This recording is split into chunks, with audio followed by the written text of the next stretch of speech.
इस साल बहुत धूमधाम से खबर आई कि दिल्ली कर्तव्य पथ पर होने वाली गणतंत्र दिवस की परेड में बिहार की झांकी भी दिखेगी। प्लान था कि बिहार में होने वाले मखाना की पैदावार को दिखाना। सब कुछ तैयार था। बिहार के लोग भी लगातार दूसरे साल अपने विरासत को कर्तव्य पथ पर देखने के लिए गर्व से सीना फुलाए बैठे थे। लेकिन आन मौके पर पता चला कि बिहार की झांकी नहीं दिखेगी, बल्कि अब इसे लाल किले पर आयोजित प्रदर्शनी में दिखाया जाएगा। फिर क्या हुआ? सोशल मीडिया पर विवाद शुरू। जिन्हें बिहार से नफरत है वो तरह तरह की कहानियां बनाने लगे, सरकार को कोसने लगे। लेकिन सच क्या है? सच तो ये है कि गणतंत्र दिवस की झांकियों में बिहार को हमेशा से ही नकारा जाता है। आंकड़े इसकी गवाही भी देते हैं।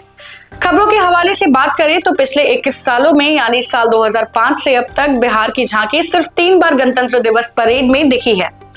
ये 3 साल हैं 2012, जब भागलपुर के दरहरा की कहानी दिखी थी। दरहरा में बेटियों के जन्म पर पौधे लगाने की परंपरा को दिखाया गया था।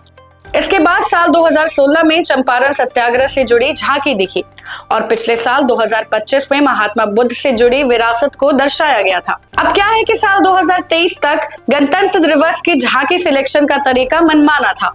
2024 से मोदी सरकार रोटेशन पॉलिसी लेकर आई, जिसमें तय किया गया कि हर 3 साल में हर राज्य को एक बार परेड में शामिल होने का मौका मिलेगा। इसी के तहत 2025 में बिहार की झांकी दिखाई गई। आगे आपको चौंकाने वाली और बातें बताएं, इसके पहले ये जान लीजिए कि गणतंत्र दिवस परेड में कौन सी झांकी दिखेगी और कौन सी नहीं। ये तय करती है एक स्क्रीनिंग कमेटी। 3 स्तरों पर यह समीक्षा होती है और आखिर में रक्षा मंत्रालय झांकियों पर अंतिम निर्णय लेता है। अब एक बड़ी चौंकाने वाली बात, हमारी रिसर्च टीम में पता चला है कि देश के कुछ राज्य ऐसे भी हैं जो लगातार हर साल इस परेड में शामिल होते रहे हैं। चाहे जमाना वो हो जब मनमाने तरीके से सिलेक्शन होता हो, या अब समय वो है जब मोदी सरकार रोटेशन पॉलिसी लेकर आई है। इन राज्यों में सबसे आगे है हमारा पड़ोसी उत्तर प्रदेश। 2023 से लगातार यूपी की झांकी परेड में शामिल हो रही है।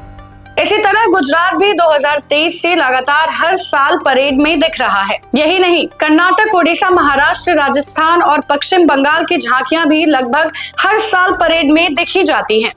सिर्फ हमारा बिहार ही एक ऐसा राज्य है जो इतनी बड़ी विरासत को अपने सिर पर उठाए घूम रहा है, लेकिन अपने ही देश में हमें हमेशा नकार दिया जाता है। अब ये कमजोरी किसकी है? पटना से लेकर दिल्ली तक बैठे बाबुओं की है या हमारे डबल ट्रिपल इंजन वाले नेताओं की?